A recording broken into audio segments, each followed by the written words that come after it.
Good morning. Welcome to Morning Outlook on Monday, the 10th of April. This is Kim speaking for Easy Trader. Let's look at the euro dollar first. And as you see from the dailies, finally broke the trend that was sort of sitting across the short-term trend here, and the weekly trends are also being broken.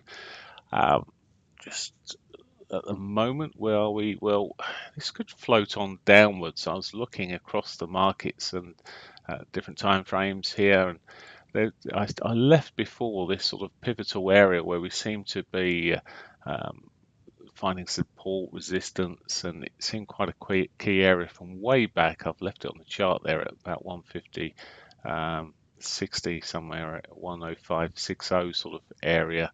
I think it actually sits maybe a slightly less, but we're certainly heading towards that. Maybe we could see that the lows taken out. Actually, the lows are just above the monthly S1, so it could even bring it down to 104.958 sort of area. Certainly, that 105.000 sort of number is the whole number there. It's sort of played around at that before more recently, so maybe a sort of line in the sand to whether it can find support around the area again, or whether this time it will run through. But before we do that, for a shorter time frame, just looking across here, we've got the weekly pivot above us. Also got a daily pivot sitting above us, which if we break these 21 moving averages here, we could see a shot up towards that sort of level of the dailies and the weekly just above, maybe even up to that 50 MA.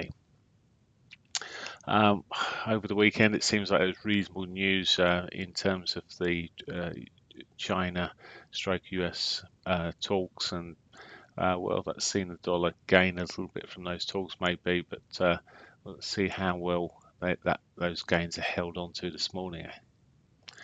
Okay, so euro looks, as I say, in short, if it can break this 60.21, I'd be looking for a daily pivot, the weekly pivot sort of targets. If it starts failing, breaking down further, I will be looking towards the downside and set those previous lows. Okay, let's have a look at the pound. Pound again, it's sort of it managed to break its low of the sort of late last month there, and it's sort of put this confirmed lower high sitting in on the dailies here.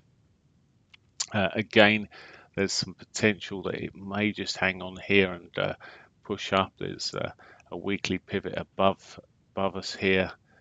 It's just pierced the lows there, but it's whether it can sort of push up a little bit as a daily pivot above, and as I say, the weekly pivot above. So there is a sort of a draw to the upside. There is also this sort of divergence as it came off on this hourly time frame. It was sort of running into sort of divergence territory and through the morning. It's almost a little double bottom there.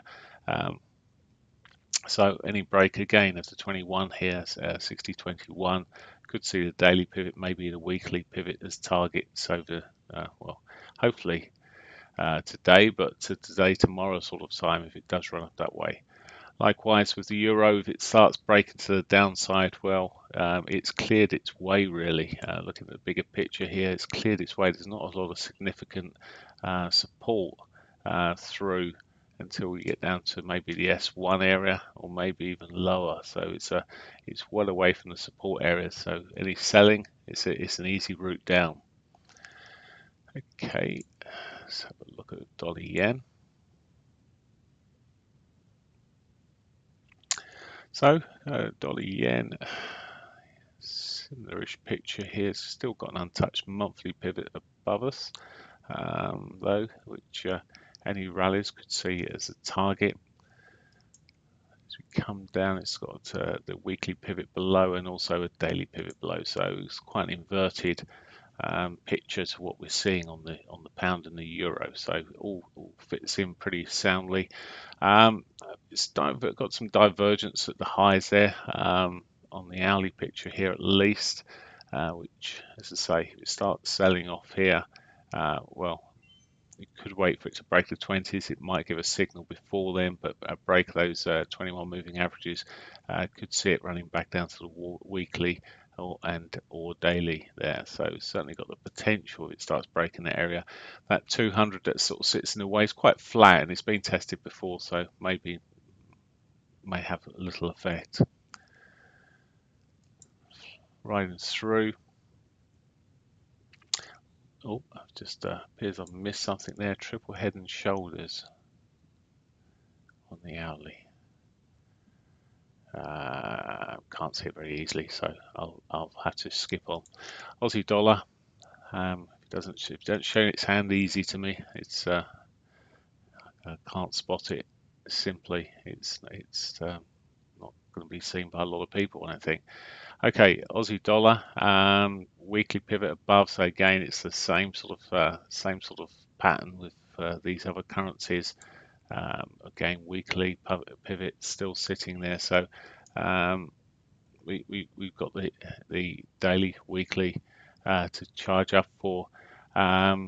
It's got the 21 moving averages to contend with again. Failed all the time. It's really been sitting pretty weak over the last week. It's every time it's managed to just basically break that 21. It's rolled over again. There's nothing up and down here on this time frame that's suggesting anything else. That big bearish engulfing on the 4 hourly. Well, we'll see if that holds, but I'm just sort of coming back up the time frames again just to see if there's anything else. It's double bottomed around about where we are. So if it can hold and push up, well, we've got some targets to the upside. If it starts failing here again, just like the euro, really to the pound, there's little of the way support to the downside, and these could roll over some more. Yeah. So the Canadian dollar, just before I look at that, let's just have a look at oil. Okay, so oil's been pushing up again, back almost to $53. That's should be seeing the Canadian dollar coming off. But really what it's doing is just about holding or almost slightly moving up, and this is really on dollar strength as opposed to the strength of the oil. So again, weekly price, weekly pivots below.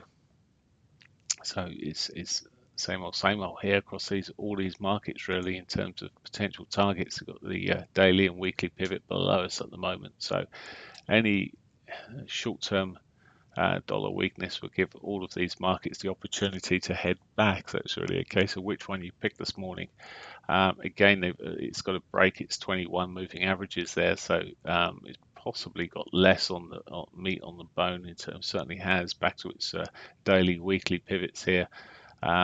It's got some credit surely for the price of oil pushing up, and I would have expected a bigger move to the downside here potentially, or maybe just run through those pivots onwards a little bit more, not just as targets.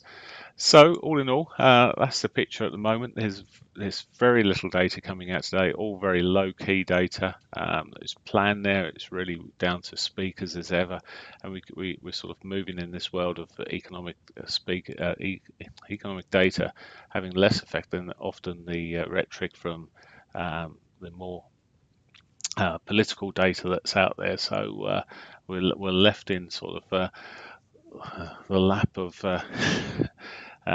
chance, really, almost. Okay, so Yellen is speaking at 10 past 9.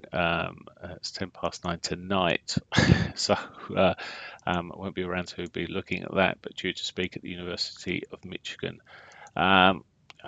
Never a big mover when it's one of those types of speeches, but you never know, it may create some volatility at 10 past 9 on a quite old night. That's it for me. Have a good day. Bye for now.